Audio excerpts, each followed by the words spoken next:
If you've been paying attention to the honey scam, you might know that Legal Eagle is suing Honey. We're going to take a look at his video, and I'm going to give you my thoughts on it. The biggest scam in YouTube history. The biggest YouTube scam has just been revealed. Honey, one of the largest influencer scams. This might just be the biggest influencer scam of all time. Honey has been revealed to be a complete scam. The coupon mafia? I think Asmongold with his eyebrows. it's scummy as hell. I hesitate to call it illegal because I just genuinely don't know. I need a legal video. And I think Honey should be sued for it. I am glad that everybody is now aware that Honey... Yeah, this was the first thing that so many people said was, why doesn't somebody sue Honey? In fact, I posted about this on TikTok right away, and someone said, if it's true, then why aren't influencers banding together to file a class action lawsuit against Honey? And I said the news just broke a few days ago. Well, here we are. They are, in fact, suing Honey. As a corrupt business model. Creators are saying that Honey is a scam. They believe that Honey steals from creators. So on behalf of creators everywhere, I have filed a class action lawsuit to stop it. So how did we get here? How do I get in on Well, this? as you probably know, the entire creator economy works on affiliate links. The question that everyone on the internet wants to know when you're making a purchase is, how did you get here? If you don't know how affiliate links work, if you're not in this kind of part of marketing, when you go to Amazon, if you watch a review on YouTube, and I know this because many of my videos have affiliate links in them. In fact, there it is. So what this are all video, the components that you need? This video has 523,000 views. And right down here is the links, the microphone, the boom arm, the Focusrite interface, the cloud lifter, the cables, and the extender. Every single day of the week for about a year and a half, people would watch this video and they would click on every one of these things. And if you click on this, like say, for example, this Rode PSA 1, right up here, it's going to have my information. And because of that, Amazon knows to credit me with the commission. But if you click on Honey, which by the way, I have Honey installed. I have no idea how. I have no idea when. I don't know when it was installed. I don't know how it was installed. Maybe it's just automatically there with Amazon. I don't know. But I saw a swift decrease in my commissions when about a year or two ago, they just fell off a cliff. It went from making me mainly this one set of products went from making me about $2,000 to $2,500 a month to $400 a month, like almost overnight. But the traffic didn't change, which makes me think that I too am a victim of Honey. They have wronged me. There are damages. My opinion. Honey allegedly interjects itself into that chain, erases all the past history and says, I'm the one responsible, often harming consumers in the process by replacing a coupon or discount code with a Honey-related code. So here's where a lot of people get this wrong is I had somebody comment on my TikTok video where they said, Honey is not a scam. It gives you coupons and screws YouTubers, which is all positive as far as I'm concerned. I said they screw the customer out of the legit coupons too. I left that part out of my video, but it's in the original reporting. He said, yes, but no. The point is Honey gives you maximum convenience. You get coupons without looking for them versus 99% of other people paying full price.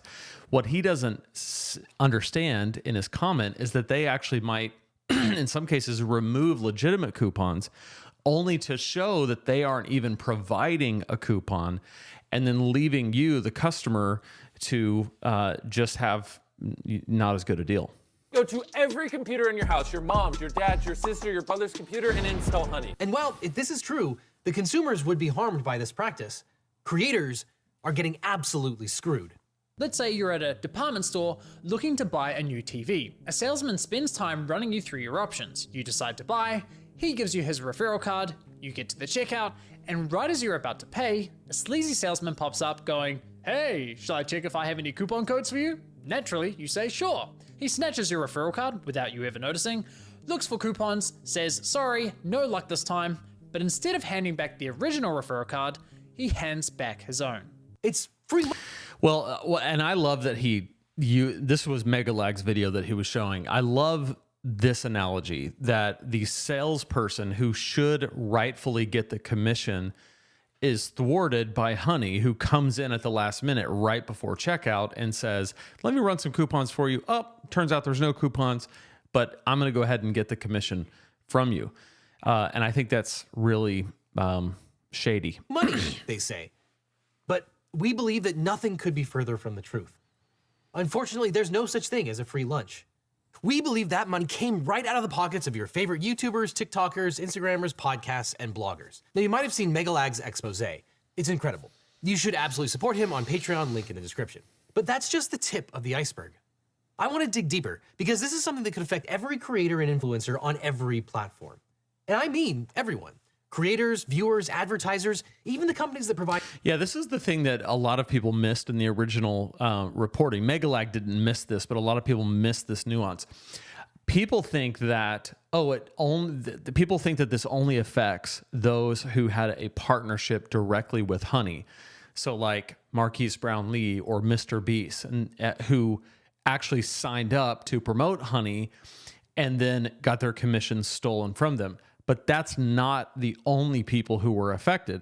People like me who didn't have partnerships with Honey, who only just reviewed products and made recommendations, I also got screwed by Honey, even though I had no direct partnership with them. They were completely third party to me, but if they exist on your computer and you watch one of my videos to try to determine whether or not a microphone is for you or how to set it up or which accessories to buy, and you see my video and you say, wow, this guy's got some really good things to say. You help me make my decision. I'm going to click on your link because I want you to get the credit. And most people who understand how this works are happy to do that, in the same way that if you were at an electronics store and somebody spent time with you to help you select the right TV, you would probably have no problem when you walk up to the counter and they say, did somebody help you make your selection today? Oh yeah, Jimmy over here, he's the one.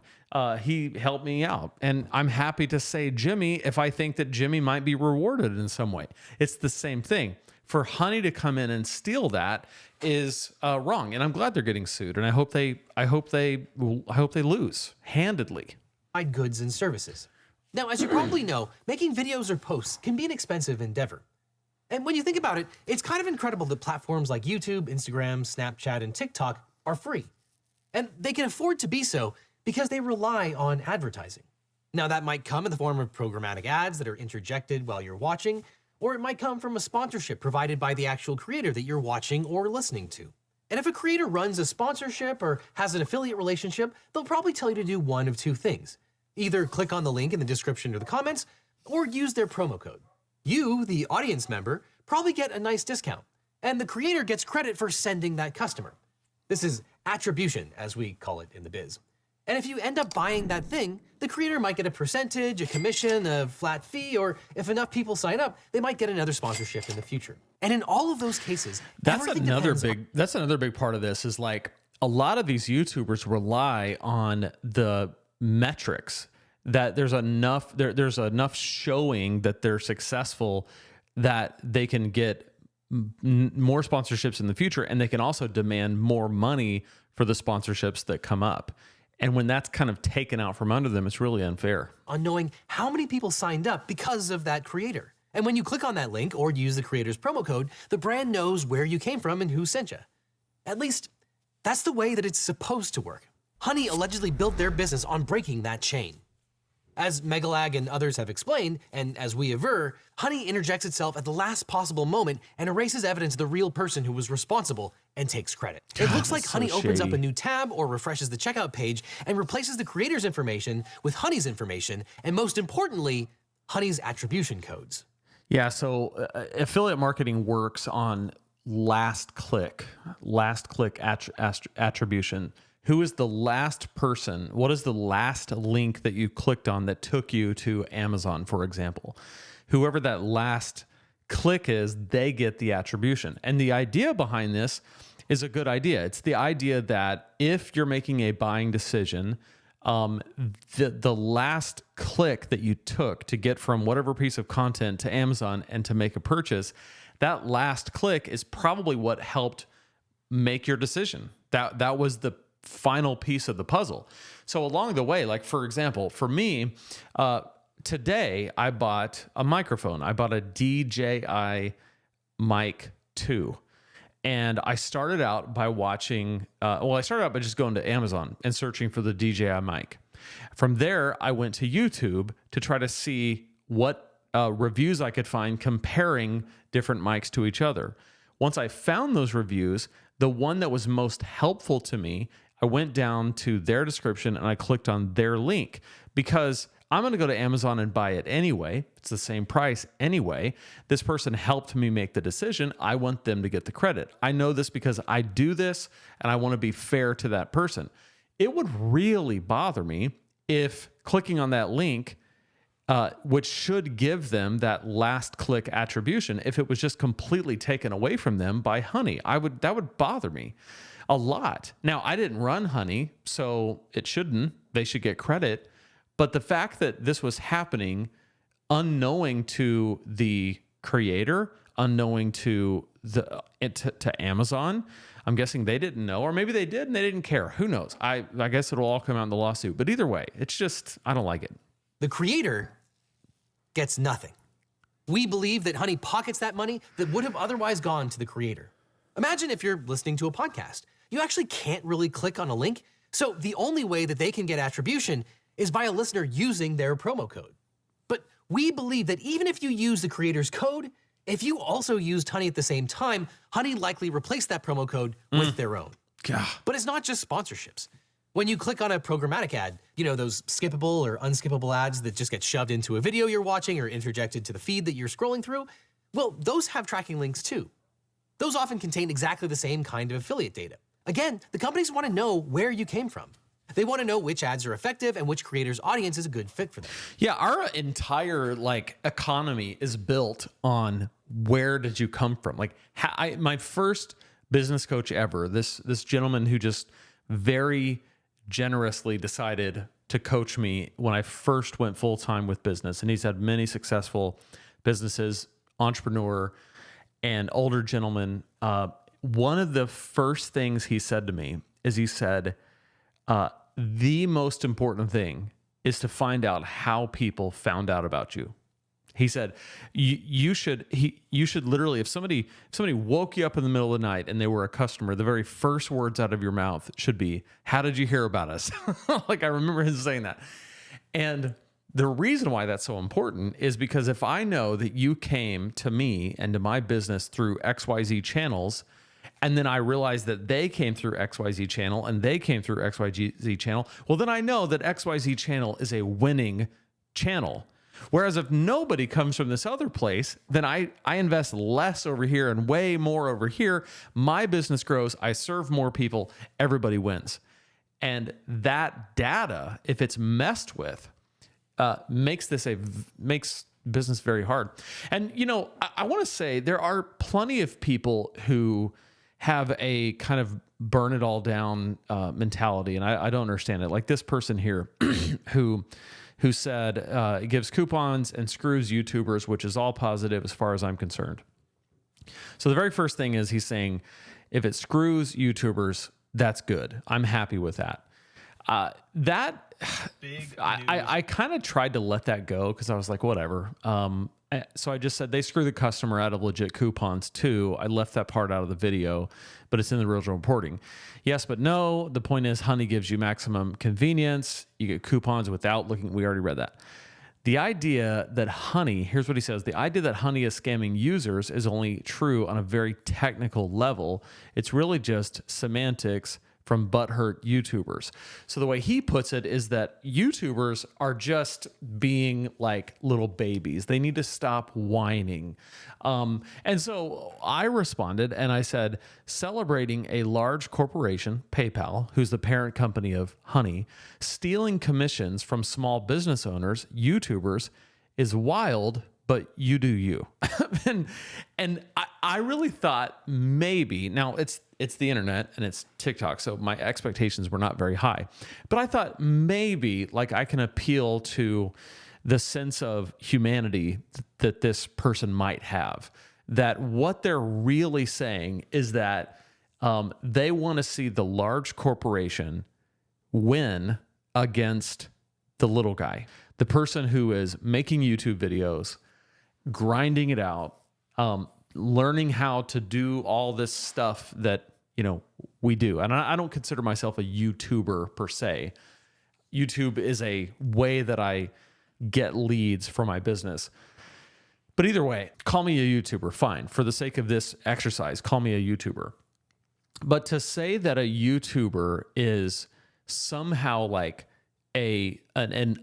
like not worth protecting from like a legal perspective, or even just like they don't deserve to be treated fairly in the marketplace, is I thought I could get somewhere with that. Like, you're really going to side with the corporation over the individual, really? And he said, YouTubers provide nothing of value to society, so it's a non-issue. The problem with this way of thinking for me is YouTubers is such a broad term. If you're just talking about anyone who makes YouTube videos or anyone who makes review videos on products, let's just say that, because forget people who have this channel or that channel. Let's just talk about people who help you make buying decisions on YouTube. Are there people who are only motivated by just getting your click and selling a product? Yes, but they're pretty easy to sift out. There's a lot more people, I believe, who make honest recommendations because they have expert knowledge in an area. They've tested out the different products and they know exactly what they recommend and why they recommend it. And they use video to show you and tell you why to choose the thing that you should choose. For example, not only did I buy a microphone today, I bought a gimbal, a smartphone gimbal, and I bought the DJI OM6. I go into this having no idea what gimbal to buy. I literally have no idea. I go to Amazon, I look at a few, I don't see anything that stands out. I go to YouTube and I just search best smartphone gimbal, and I start to see over and over again a few pop up. So I narrow my search down. I watch a few shorts. I watch a few long form. And I found someone who really, really explained everything that I needed to know about the gimbal that I was going to buy and how it compared to the other ones on the market. That is a value to society. It just is. It is a value to me. And it's not just gimbals. Our espresso machine just broke like the last couple of days. So tonight, my wife and I have been just watching espresso videos on YouTube. What's the latest super automatic espresso machines that are out there? It's been a while since we bought one. We got the DeLonghi Evo Magnifica. Is there a better one out there now? There probably is. And YouTube gives us the ability to not just take the word of the manufacturer and their marketing, but to look at real people who have the espresso machine sitting on their counter in their kitchen, and they can tell me, here's what I like, here's what I don't like, here's the ones I've tried, here's, hey, look at the espresso we made with it. That is a value to society. It just is, objectively. Maybe not to this person, but it just is to everyone else. This person responded to him or her, I don't know who the Borg Collective is, but YouTube has a wealth of content that YouTubers are giving for free. That's another point. YouTube is free. Like, this guy is saying that they don't provide a value to society, but they're not asking anything in return. You can just watch it for free or not watch it. We used to have to take classes or buy textbooks for this level of info given out freely. You're missing out. The Borg said any content of real value contained on YouTube would be even more valuable if it were in written media, because it would be infinitely easier to find. YouTube hurts society. Okay, so I just fundamentally disagree with this guy's perspective. For one thing, it is in written form. It's all transcribed, and you can search the transcription. And YouTube hurts society is just one of the dumbest things I've ever seen. But anyway, the reason why I say that is because people are very quick to say that Honey making YouTubers unable to get the commissions that they deserve is somehow okay because YouTubers deserve it. I think that way of thinking is evil. It's just an evil way to think, because what you're saying is that work, like the true value of work, should not be respected if you can cheat your way out of it. And so you put in the work, you make a video, you make a review that helps people make a buying decision. They choose voluntarily to click on your link because you've served them and you've given them a shortcut. That's another thing. When I watch a video, I go to the description because I want to find the direct link, the exact product that they're talking about, so I don't make a mistake. Well, it's convenient. It's made convenient by the fact that it's in the description. I can just go down there, click on it, takes me right to Amazon. I chose to click on it. They chose to provide it. They put in all the work. I make this voluntary exchange at no additional cost to me, knowing that Amazon, this massive corporation, is going to give 3 to 5% to that creator to reward them for helping me make that decision. And then someone else swoops in and takes it away. And I think that is immoral. And I'm so glad they're being sued. I want to know what you think about it. I also want to invite you to take my Turn What You Know into Dough workshop. If you're interested in how to make a business that might include affiliate marketing, and if all this gets sorted out, and I think it will because Legal Eagle's going to handle it for us, then Turn What You Know into Dough, the workshop, will help you build a business that might include affiliate marketing, but it shows you how to put the entire thing together and start making your first $1,000 per month in an online business based around your skills and knowledge and teaching it to others. That's at lanesebring.com/workshop. It's free. It's on demand. You can watch it right now.